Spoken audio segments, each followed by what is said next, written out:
Voilà, c'est bon. Alors, si on fait un rappel de ce qu'on a fait ensemble le mardi dernier, d'accord? Je vous rappelle le point essentiel, je replace le contexte très rapidement. On a établi par la loi des mailles une équation différentielle linéaire d'ordre 2, d'accord, vérifiée par la tension UC de T au banc du condensateur. C'est-à-dire qu'il faut savoir appliquer la loi des mailles et savoir aboutir, vous voyez, à ceci. Dérivée seconde de UC par rapport au temps. Plus, je vais la mettre sous forme canonique. Oui, sous forme canonique, parce que vous aurez introduit oméga 0 carré égale 1 sur LC et oméga 0 sur Q égale R sur L. C'est-à-dire qu'il va apparaître en oméga 0 sur Q, DUC sur DT, plus oméga 0 carré UC de T égale oméga 0 carré E. Ça, c'est par application de la loi des mailles dans la maille orientée, dès lors que l'on fait un interrupteur K à T égale à 0. Je vous rappelle, vous dites que grand E égale grand E moins UR moins UL moins UC égale à 0. Vous avez à la fois présence d'une bobine, d'un condensateur et d'un conducteur ohmique de résistance grand R. Vous appliquez la loi des mailles, vous faites tout pour faire apparaître la tension UC de T au bord du condensateur. Ça, c'est une EDL d'ordre 2. D'ordre 2, puisque la dérivée de plus haut rang est d'ordre 2, à coefficient constant. Tout est constant. 1, oméga 0 sur Q, oméga 0 carré, oméga 0 carré. À second membre constant, très important ici, où est le second membre, le produit oméga 0 carré fois E est une constante. Et ça va nous guider dans le choix de la solution particulière. En effet, une fois que vous avez posé cette EDL d'ordre 2, on vous demandera toujours de résoudre cette équation par linéarité. Rappelez-vous, on a montré que UC de T, la solution complète, la solution totale et la somme de deux solutions. La solution particulière, notée UCP, plus la solution de l'équation homogène associée. D'accord? Ça, il faut le retenir. Avec, très rapidement, ce qu'il faut également savoir identifier très rapidement, deux choses. La première, la solution particulière. Maintenant, il faut savoir le faire de tête. Solution particulière, on regarde le second membre, constant. Je recherche donc une solution particulière constante. Si UCP est constant, sa dérivée seconde par rapport au temps est nulle. Sa dérivée première par rapport au temps est nulle. Donc oméga 0 carré UCP égale oméga 0 carré E. On simplifie par oméga 0 carré. Donc UCP est une solution particulière évidente, est égale à E. D'accord? Donc UCP, solution particulière, égale à E, et caractérise le régime permanent. Ça, c'est le régime permanent. Voilà, ici. UCH de T. C'est le gros problème, ici, UCH de T. UCH de T, alors H pour homogène. H pour homogène, c'est-à-dire que c'est l'équation sans second membre. Le SSM, ESSM, équation sans second membre. Vous mettez 0 ici. UCH de T, vérifie cette équation différentielle à second membre nul. Et là, attention, UCH de T dépend du signe du discriminant de l'équation caractéristique. Donc là, je vous donne la façon de rédiger pour un DS. Pour une colle, pour un exo. Hors de question de dire, voilà, on recherche UCH de T sous la forme K exponentielle RT. Non, là directement, UCH de T égale, je ne vais pas mettre égal, je dis tout simplement que UCH de T dépend du signe de delta. Dépend du signe de delta. Alors le delta, c'est discriminant. Le discriminant de l'équation caractéristique. Voilà. Discriminant de l'équation caractéristique. Voilà. Et cette équation caractéristique, tout de suite, il faut savoir la poser. Il faut savoir la poser sans même avoir à revenir aux fonctions UCH de T, K exponentielle RT, directement. La dérivée seconde, rappelez-vous, on obtient un R carré. Donc l'équation caractéristique, je vais la noter ici. R carré, on garde le coefficient oméga 0 sur Q, et la dérivée première, ici, on a un R, oméga 0 carré, fois 1. Égale à 0. Ça, c'est l'équation caractéristique que vous devez savoir poser immédiatement. Tout de suite, vous lui associez un delta, un discriminant. D'accord? Donc le delta, B carré moins 4AC. B carré moins 4AC, on aura oméga 0 carré sur Q carré, moins 4, oméga 0 carré. On met 4, oméga 0 carré en facteur. Pourquoi? Ça, c'est strictement positif. 4 oméga 0 carré, facteur de quoi? De 1 sur 4Q carré, moins 1. Voilà. Et ce qu'il faut retenir, c'est que la solution UCH de T, solution de l'équation sans second membre, elle dépend du signe de delta. Delta peut être ici négatif, on fera ça ce matin. Si delta est négatif, si le discriminant delta négatif, discriminant de l'équation caractéristique est négatif, les solutions de cette équation caractéristique-là sont complètes conjuguées. D'accord? Premier cas. Deuxième cas, si delta est positif, les solutions ici sont réelles. Elles seront même négatives, on verra ça demain. Si delta égale à 0, on a une racine double, moins b sur 2a. Donc attention, on a trois solutions potentielles pour usage de T, trois régimes transitoires, selon l'amortissement. En fait, vous savez que si l'amortissement est faible, facteur de qualité élevé, la tension UC de T va osciller. La sortie est oscillante. D'accord? On y va, on attaque, on fera que le petit 5 ce matin, vous allez voir, il y a déjà de quoi faire. Donc résolution de l'EDEL d'ordre 2. Donc c'est le petit 5, toujours dans ce même paragraphe. Ah, je me suis trompé? Dites-moi, j'ai mis. Donc c'est 5? Ouais, c'est bien. Alors petit 4, j'ai mis résolution de l'EDEL d'ordre 2, mais là je la résous dans un cas très précis, dans le cas où delta négatif. D'accord? Ce que j'ai fait avant, c'est une résolution tout à fait générale.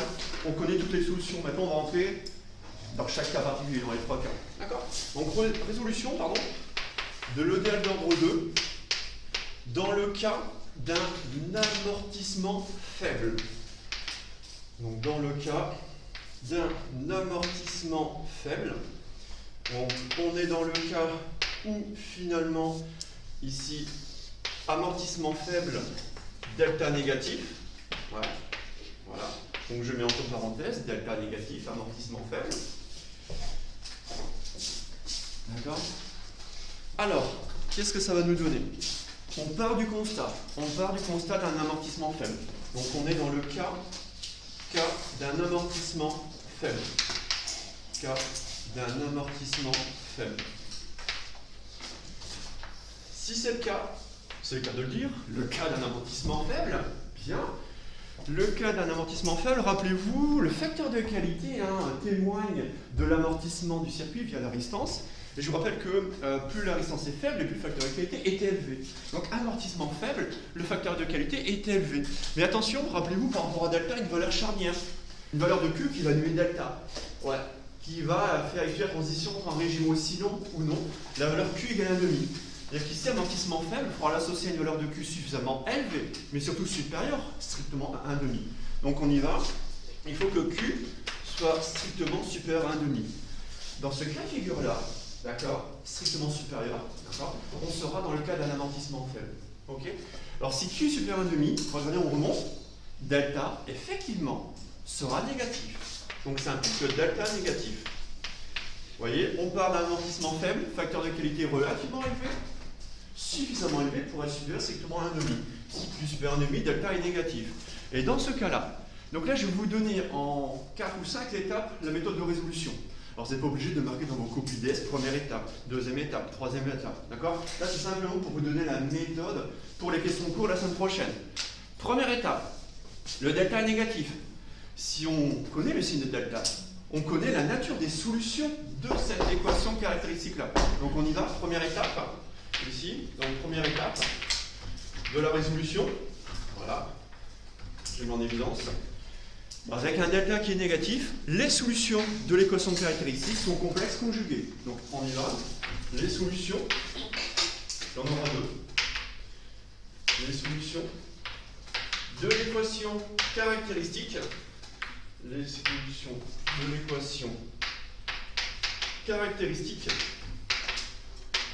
Alors, je vais la renoter, je vais la noter une nouvelle fois. L'équation caractéristique sous la forme R carré plus oméga 0 sur QR plus oméga 0 carré égale 0 sont alors complexes conjuguées. Elles sont alors complexes conjuguées. Alors, si elles sont complexes conjuguées, on peut les réécrire sous la forme, et ça vous l'avez vu, je pense que vous l'avez vu en maths avec un des rames. On va noter, alors je vais noter R, indice 1,2. Donc j'espère que vous voyez au tableau, ceux qui sont en distance, je mets R, minuscule, 1,2, c'est-à-dire que là je vais avoir les deux solutions. J'ai une équation polynomiale d'ordre 2, j'ai donc deux solutions. R, 1,2, ce sera R1 et R2. Elles sont complexes conjuguées. En physique, toutes les grandeurs complexes seront soulignées. On va souligner toutes les valeurs complexes. Ouais, ça ne sera pas complexe conjugué, ça sera les valeurs complexes. Donc de toute façon, ça sera noté dans l'énoncé du sujet. Toutes les grandeurs complexes sont soulignées. On souligne. Après, si vous l'oubliez au début, c'est pas grave, hein. C'est pas gênant, c'est simplement une notation. On souligne toutes les grandeurs complexes. Donc je répète, R1, 2, ce sont les deux solutions de l'équation caractéristique dans le cas delta négatif. Mais comme elles sont complexes conjuguées, on les souligne d'une barre. Alors rappelez-vous, ça c'est du moins B, moins B, moins B, plus ou moins J. Moi je mets J, je ne mets pas I. Pourquoi je ne mets pas I en élect? Parce que I, pour moi en électricité, c'est l'intensité du courant électrique. I, ça, vous savez ce que c'est I en maths, c'est I carré égale moins 1. Je ne peux pas mettre I, parce que moi I c'est l'intensité du courant. I égale C divisé sur dt dans le cas où mon circuit contient un courant interne. Non, je vais mettre J, tel que J carré égale moins 1. D'accord? Donc attention, autre différence avec les maths. Autre différence, je le après, J carré égale moins 1. Donc J, racine de, attention, moins delta. Je vais mettre moins delta, c'est facile pour moi de prendre une différence opposée. Moins delta, c'est facile. Donc moins delta, ne l'oubliez pas. Moins delta, le tout sur 2A. Alors ça par cœur. Si ça vous ne l'avez pas, si vous vous trompez de la première étape, toutes les autres seront fausses également. Donc déjà, moins B, plus ou moins J, racine de moins delta sur 2A. Et tout de suite je note, c'est quoi J? Avec J carré égale à moins 1. Ça remplace le I mathématique, que je ne peux pas noter ici en électricité. Bon, une fois qu'on a ça, on y va. On remplace. Ouais, on exprime R1 de bas. Soit ici, dans notre cas de figure, R1 de bas. On y va doucement, j'essaie d'écrire suffisamment grand. Attention, on prend les coefficients A, B et delta, il y a cette équation caractéristique là. Donc on aura moins, je pense, par moins B sur 2A, la partie réelle. Ouais, tout le monde voit, hein. Il y a une partie réelle là, et une partie imaginaire. D'accord? La partie réelle, moins B sur 2A. Moins B sur 2A, B il est là, oméga 0 sur Q. Moins B sur 2A, moins oméga 0 sur 2Q. Donc je scinde, je sépare partie réelle. Ça c'est ma partie réelle, moins oméga 0 sur 2Q. Je la sépare de la partie imaginaire. Plus ou moins J, racine de moins delta. Le tout sur 2A. Tout de suite je mets sur 2A sans vous l'oublier. On divise par 2A également la partie imaginaire. A vaut 1. 2 fois 1, 2. Je divise par 2. Ok? Le numérateur, je mets J. J. Racine de moins delta. Racine de moins delta. Moins delta, il est là. Donc vous prenez 4 oméga 0 carré, facteur de 1 moins 1 sur 4 carré. Pour avoir moins delta, il suffit de prendre la différence opposée. Donc là, je mets bien en évidence que je fais 4 oméga 0 carré. Attention, facteur de quoi? De 1 moins 1 moins 1 sur 4 cube carré. Je ferme la parenthèse. Attention, tout ça c'est sous la racine et tout ça c'est divisé par 2. Donc là, il faudra ralentir. Il faudra vraiment ralentir en son cours, en exo, sur le plus ou moins J, racine de moins delta sur 2A. Une fois que j'ai fait ça, vous aurez finalement R1 de bar. Donc on aura moins oméga 0 sur 2Q. Qu'est-ce que je peux faire? Je peux sortir le 4 oméga 0 carré de la racine. Ça va donner 2 oméga 0. 2 oméga 0 divisé par 2. Oméga 0. Donc ça fait plus ou moins J. Plus ou moins J. Je sors le 4. Donc ça racine de 4, ça fait 2. 2 sur 2, ça fait 1. Je sors le oméga 0 carré. Donc ça fait J oméga 0. Racine de 1 moins 1 sur 4 Q carré. Voilà. Maintenant, ce que vous ferez toujours, ce qu'on vous demandera toujours de faire, c'est d'introduire deux grandeurs. On va vous demander de poser un temps caractéristique tau et une pseudo-pulsation oméga, grand oméga. Donc on pose alors, arrivé à ce stade, ici, on pose alors deux choses. La première, vous allez poser ce terme-là, la partie réelle, oméga 0 sur 2Q, parce que vous vous souvenez, vous vous rappelez que R12 est bien homogène à l'inverse d'un temps. Crochet R1, crochet R2 égale T-1. Donc ça c'est homogène à l'inverse d'un temps. On va poser oméga 0 sur 2Q égale 1 sur tau. Donc on pose oméga 0 sur 2Q, ouais, c'est partie réelle, sans le signe moins, égale 1 sur tau, un temps positif. Hein. Donc je pose oméga sur 2Q, c'est bien positif, égale 1 sur tau. Pourquoi je fais ça? Ça c'est pour ici faire apparaître un temps tau. Ah, un temps tau. Ce temps tau est un temps caractéristique. Donc là je résous sur l'homogénéité. Vous savez que R12, je vous rappelle, est homogène à l'inverse d'un temps. Forcément, ce terme-là est homogène à l'inverse d'un temps. Ici, donc forcément, le oméga 0 sur 2Q, je pose comme étant égal à 1 sur tau. Une fois que j'ai ça, j'exprime tau. Prenons droit, tau égale 2Q sur oméga 0. Tau égale 2Q sur oméga 0. Alors ça, on encadre. Ça, c'est quoi? Ça, c'est le temps caractéristique du régime transitoire pseudo-périodique. Tout comme tau égale RC et le temps caractéristique d'un circuit linéaire d'ordre 1, un circuit RC série. Attention, là on est une bobine. Ne dis pas que taux égale RC ici. Taux égale 2Q sur oméga 0. C'est le temps caractéristique. Et le temps caractéristique du régime transitoire pseudo-périodique. Temps caractéristique. Alors je note RT. RT, R pour régime, T pour transitoire. Régime transitoire pseudo-périodique. On est dans le cas où delta est négatif. Pseudo-périodique. Voilà. Si c'est un temps caractéristique, crochet taux égale à T. Taux est homogène à un temps. Tel que taux soit homogène ici à un temps. D'accord? Voilà. Et d'ailleurs, rapport de Q sur oméga 0 est bien positif également. C'est bien compatible. D'accord? Première chose qu'on va poser, on pose ici oméga 0 sur 2Q homogène à l'inverse d'un temps. Pourquoi? R12 est homogène à l'inverse d'un temps. Raisonnez sur l'homogénéité de votre expression. Ça, j'en ai plus besoin, je réfléchis, ça non plus.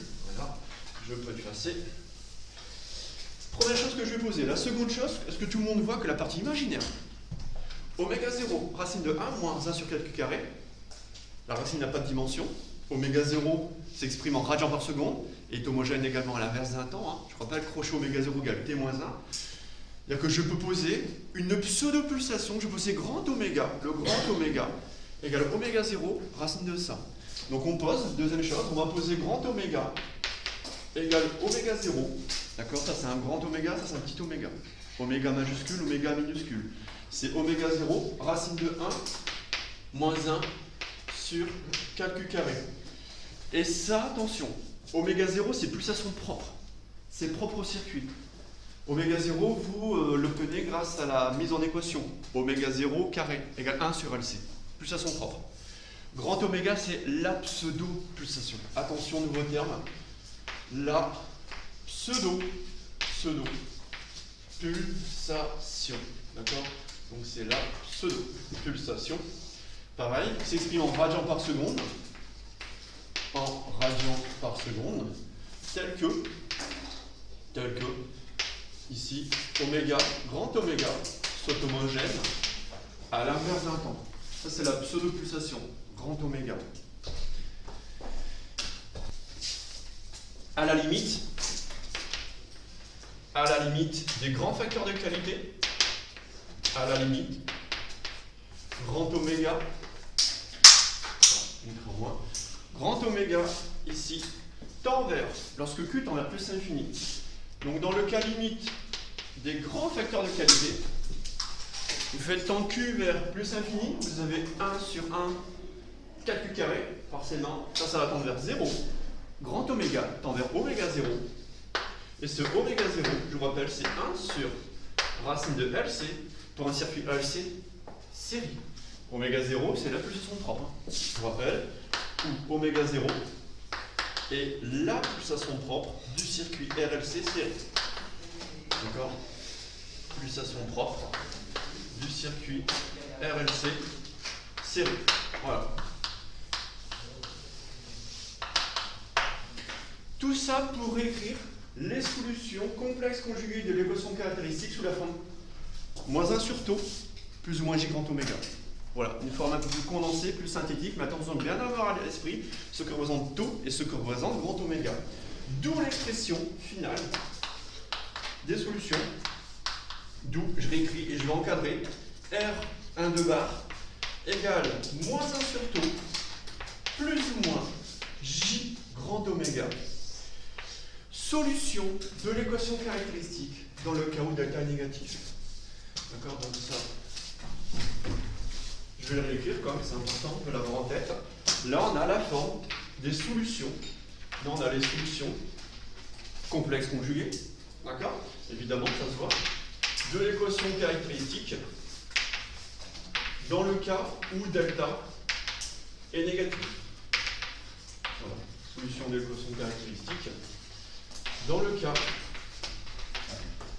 où delta est négatif. Première étape. Attention, il y a pas mal de pièges, pas mal d'erreurs de calcul potentiel pour ici obtenir les solutions complexes conjuguées de l'équation caractéristique. D'accord? Qu'on a noté ici R carré plus oméga 0 sur QR plus oméga 0 carré égale à 0. Première étape. Obtenir ceci sans erreur. Puis on vous demandera toujours d'exprimer taux et oméga. Ça va vous en faire. On va faire plusieurs exos, d'accord, sur ça. Vous allez voir, c'est à la pratique. Hein. Vous allez ici maîtriser ces notions. Deuxième étape. Deuxième étape. Qu'est-ce qu'on va faire? On admet la solution de l'équation sans second membre. On y va. Donc on admet la solution ici. Alors, la solution de t UCH de t. La solution de l'équation sans second membre. Pareil, ESSN, pour ceux qui sont en distance. E pour équation sans second membre. Bon. Et là, vous admettez cette solution. Sous quelle forme? C'est ce qu'on a noté lundi matin. Il faut connaître par cœur. Il faut la connaître par cœur. C'est UCH de t. UCH de t. Regardez, on retrouve moins 1 sur taux dans l'exponentielle moins t sur taux. Donc exponentielle moins t sur taux fois quoi? A cos, ah tiens, grand oméga t, pseudo-pulsation, grand oméga t, plus B sinus de grand oméga t. Ouais, très bien. Alors, je vais écrire en dessous la forme explicite de UCH de t. Pourquoi explicite? Parce que quand vous connaissez l'expression de taux et d'oméga, ah oui, ça vous connaissez par cœur. Il faudra connaître par cœur. Une fois que vous connaissez ça par cœur, vous allez remplacer taux et oméga par l'expression que vous avez bien mis précédemment dans la première étape. Divisé par taux, ça revient multiplié par oméga 0 sur 2q. Tout le monde voit? Divisé par taux revient multiplié par oméga 0 sur 2q. Donc on aura, ici de façon explicite, UCH de t vaut, je remplace taux par, ici 2q sur oméga 0, et je n'oublie pas la dépense temporelle. Ça c'est l'exponentielle moins t sur taux. Ça va? Je rappelle, divisé par taux revient multiplié par oméga 0 sur 2q. Fois le crochet. Est-ce que je vois cette place? Voilà, j'ai risque d'écrire petit pour ceux qui sont à distance. Là j'ai A cos. Le grand oméga, il est là-bas. C'est oméga 0 racine de 1 moins 1 sur 4q carré. Je ferme la racine et je n'oublie surtout pas. Je vais mettre en couleur la dépendance temporelle. Je vais mettre en bleu. J'espère que vous verrez. Vous êtes en distance. Je mets en bleu la dépendance temporelle. Et là, ça va être un peu juste. Ici. Alors, attention. Hein. La racine carrée ferme le 1 moins 1 sur 4 carré. Le t, il est en dehors de la racine, évidemment. J'espère que vous voyez, le t, il est en dehors de la racine. Et je vais faire pareil pour les termes en sinus. Plus b, sinus. Et je vois une parenthèse, pardon. Je fais une parenthèse ici. B sinus oméga 0, racine de 1, moins 1 sur 4q carré. Je ferme la racine, je mets la dépendance temporelle, je ferme la parenthèse et je ferme mon crochet. Donc je répète, je remplace simplement grand oméga par oméga 0, racine de 1, moins 1 sur 4q carré ici. Donc je mets ici en bleu la dépendance temporelle, dans le cos, grand oméga t, et dans le sin grand oméga t. Voici la formule explicite de UCH de t. Ça, surtout, n'apprenez pas. Ça, il faut savoir le retrouver. N'apprenez pas par cœur. Aucun intérêt d'apprendre par cœur. Non, non, non. Ça, oui. Parce qu'une fois que vous avez ça, une fois que vous avez oméga et taux, voilà. Ça, c'est du savoir-faire. Ça, par contre, vous devez l'apprendre par cœur. Et ça, sachez le retrouver. Ça, c'est la deuxième étape. Troisième étape, on ajoute à cette solution UCH de t la solution particulière pour avoir la solution totale, complète. Donc, troisième étape, ça, je peux effacer. Ici. Donc, troisième étape.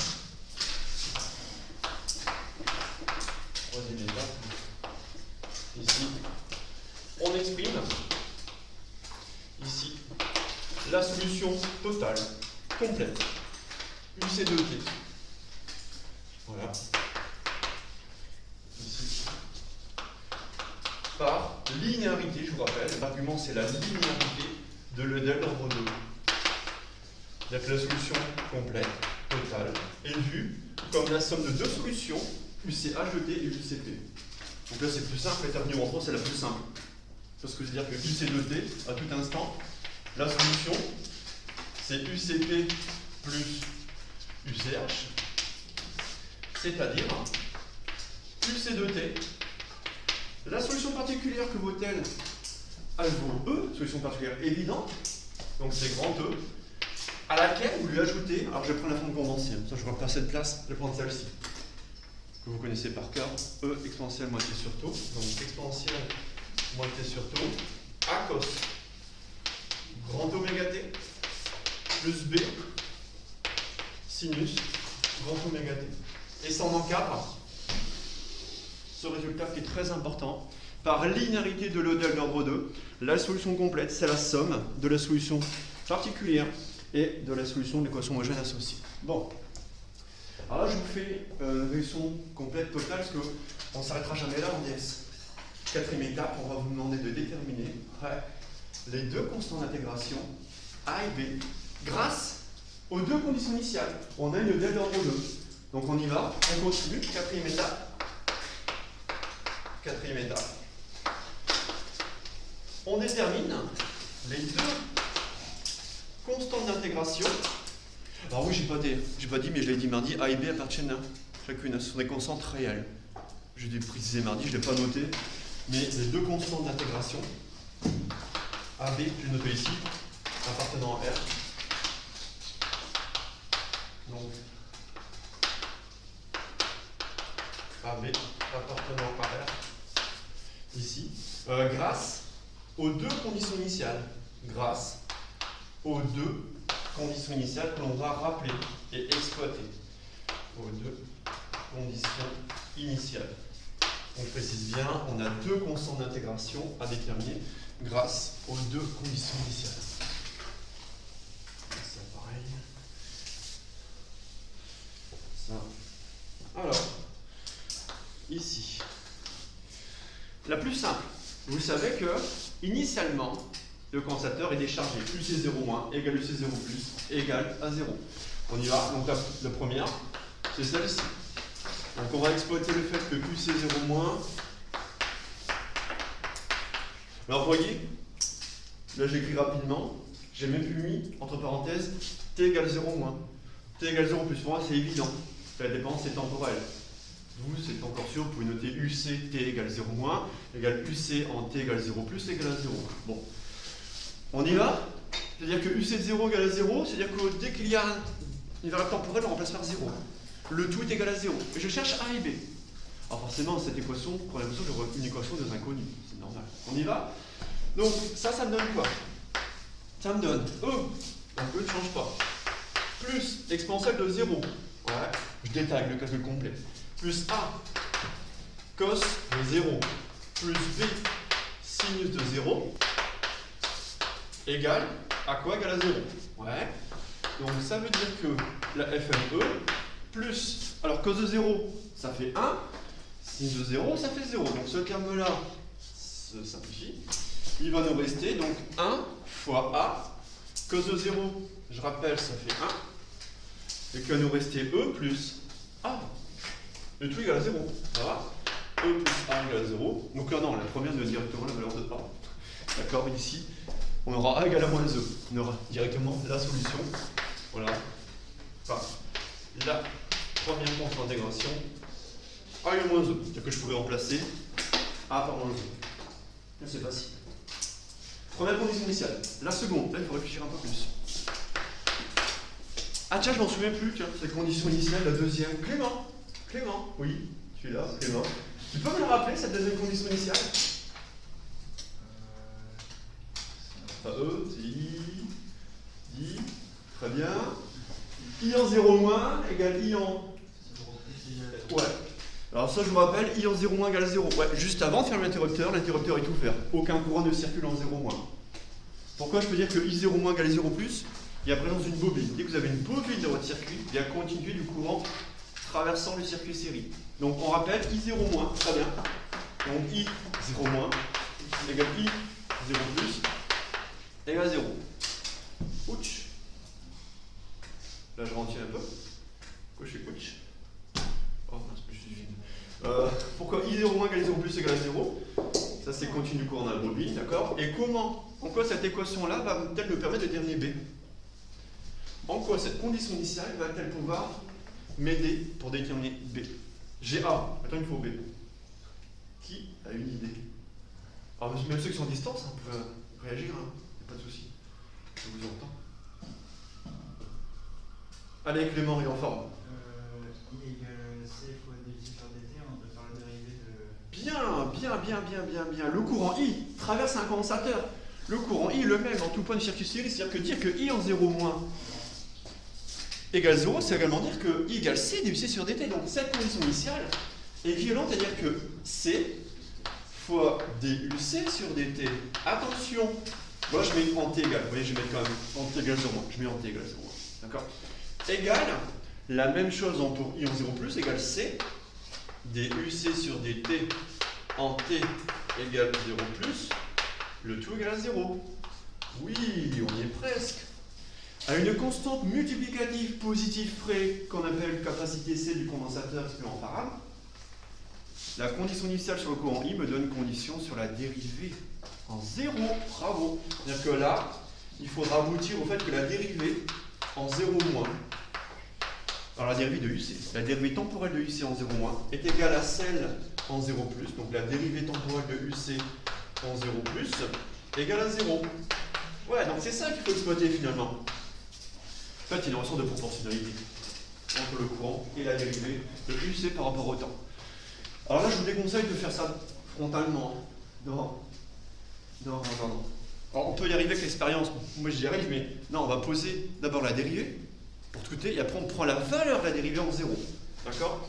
On y va, donc on va expliciter ici l'expression de UC point, ou de la dérivée de UC par rapport au temps. Donc là, avec, on marque une petite pause, une dérivée. On va dériver UC par rapport au temps. UC par rapport au temps, alors UC il est là. De toute façon, il est là, parce que j'ai encadré. Vous, ce que vous devez faire visuellement dans tout DS, c'est regarder où est la variable temporelle. Elle n'est pas là, ça c'est constant. Donc quand je dirais une constante par rapport au temps, ça fait 0. Le temps, il est une fois là. Il est 2 fois, 3 fois. Et là, j'ai un fois. Exponentielle moins t sur taux fois. Là, c'est U fois V. Donc on aura U' V plus UV'. On y va, on dérive par rapport au temps, sachant que ça c'est 0. Donc j'ai bien le montré, donc le dérivé E par rapport au temps, ça fait 0. Je vais d'abord dériver l'exponentielle moins t sur taux par rapport au temps. Dériver exponentielle moins t sur taux par rapport au temps, je sors le moins 1 sur taux.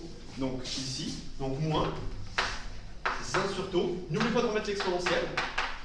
Exponentielle moins t sur taux fois A cos grand oméga t plus B sinus grand oméga t. Première partie de la dérivée. Là j'ai fait U'. J'ai fait U'. Il manque le UV'. Plus U, donc attention, ma dérivée, je la prolonge en dessous. Plus exponentielle moins t sur taux. Exponentielle moins t sur taux.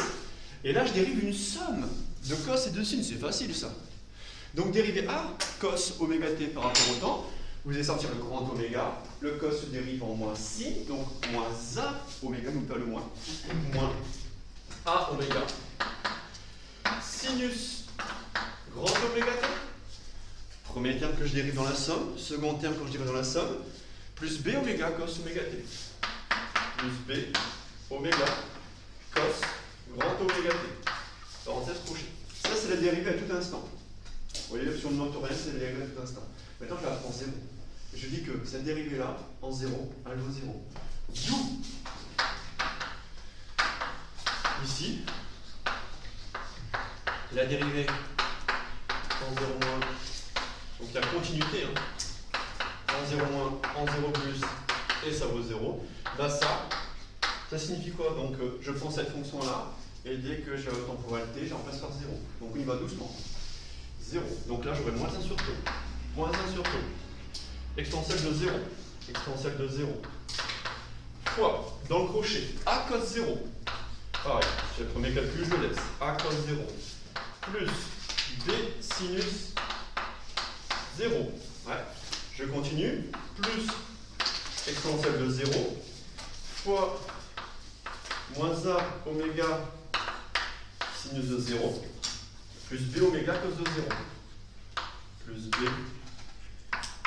oméga cos de 0. Alors j'espère, vous voyez là, ici, donc j'emplace T par 0. Donc moins 1 exponentielle, moins 1 sur taux exponentielle de 0, A cos de 0, plus B sin de 0, plus exponentielle de 0, fois moins 1 oméga sin de 0, plus B oméga cos de 0. Le tout, attention, Ça, j'ai pas d'équation. J'ai plus de place, mais je mets mon égal à 0. Le tout est égal à 0. Donc tout ça, c'est égal à 0. Donc ça, c'est équivalent à dire qu'est-ce qu'on peut simplifier? Ben, plein de choses. L'exponentielle de 0, ça fait 1. Cos de 0, ça fait 1. Sin de 0, ça fait 0. Donc là, on aura ici moins 1 sur taux. Premier terme qui reste, le seul terme qui reste ici, c'est moins 1 sur taux. Moins 1 sur taux, bam. 1 fois b oméga plus b oméga. Oui, c'est simple. Final.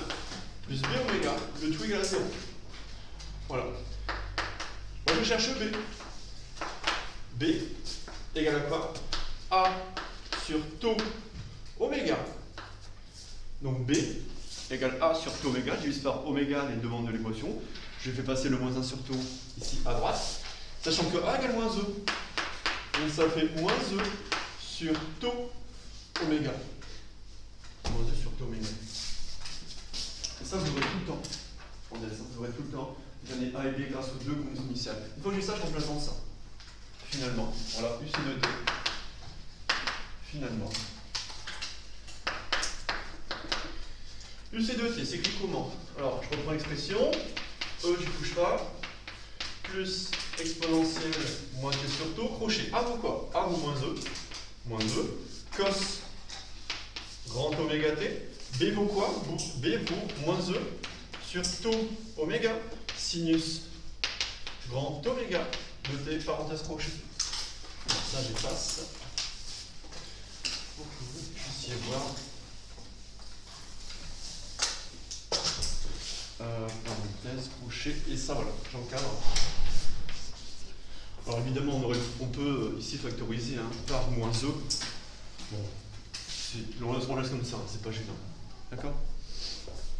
Alors ça, c'est quoi?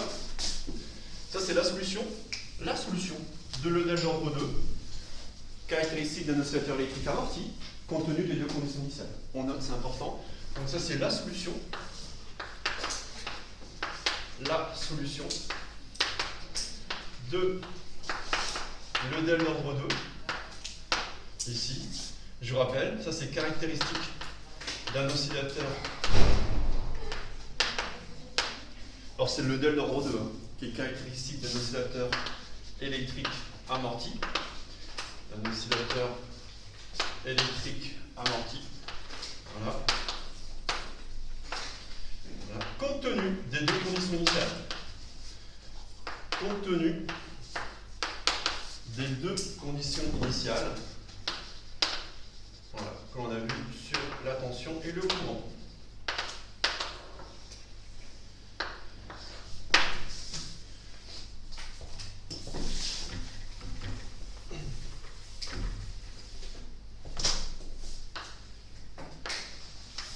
On va juste entamer le graphique. Voilà, voilà. Les 4 étapes essentielles. 5e étape, on vous demandera de tracer le graphe de ça.